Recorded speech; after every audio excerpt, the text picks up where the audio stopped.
Iyo tusubije amaso inyuma tukareba aho u Rwanda ruvuye kuva muri 1994 naho rugeze uyu munsi, dufite impamvu nyinshi zo gushima Imana.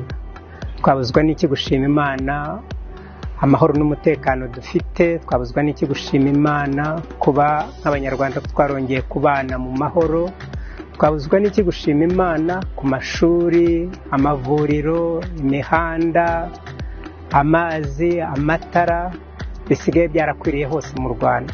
Banyarwanda rero, namwe banyarwandakazi, dufite impamvu nyinshi zo gushima Imana. Niyo mpamvu mbakangurira kuzitabira Rwanda Shima Imana iteganijwe ku itariki 29 z'ukwezi kwa 9 kuri Stade Amahoro.